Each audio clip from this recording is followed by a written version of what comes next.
The county of Makueni today played host to Kenya's World Food Day celebrations, and as Agriculture PS Professor Hamadi Mboga stood up to speak, he was heckled and interrupted by protesters who demanded safer food for Kenyans. The protesters demanded that the ministry enforces stringent rules on use of pesticides and that it bans the import of harmful pesticides that have been banned in other parts of the world. Meanwhile, Makueni Governor Kivutha Kibwana called for a return to traditional foods, outlining the array of benefits these foods offer, such as good health, availability and affordability. He further called on a synergy with the national government in handling agriculture, stating that with the sector being devolved, it has been difficult for county governments to carry out operations by themselves.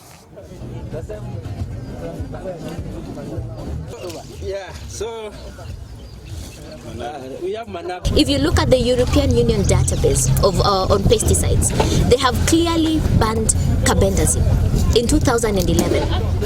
Why is it still being sold in Kenya? And if you look at the Agency for Research on Cancer, it clearly states the health impacts of carbendazim on human health and the environment as well.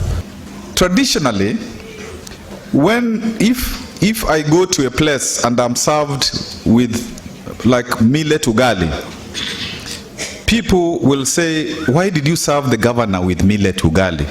Millet is for poor people. So there's been a reverse of the good foods that we used to eat traditionally. So the governor is saying slow down and get off fast foods.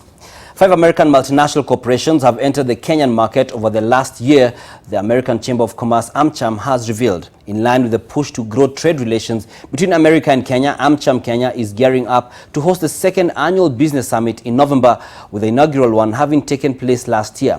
Ethiopia, Uganda, Rwanda and Tanzania have already confirmed that they will have representatives at the two-day summit.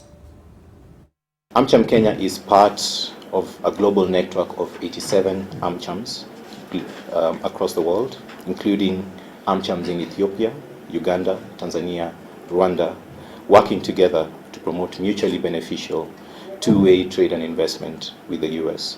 Kenya is now the second largest exporter of non-oil products under AGOA. 70% of its exports fall under AGOA to the United States, with the majority coming from the agriculture sector. There are about $450 million of AGOA exports that go to the United States every year. Many of these are textile products too. As was evident from last year's summit, we saw 6 commercial deals worth a combined $100 million just being signed on the day. And we hope to witness even bigger deals signed this year. This is why we believe in this summit. Mobile phone service provider Airtel Kenya has for the better part of the day had technical challenges that have impacted some of its services.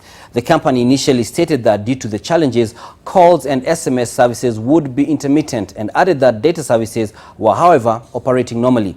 Later in the day, and with indications that the setback was protracted, the company posted an update indicating that it is still facing technical challenges.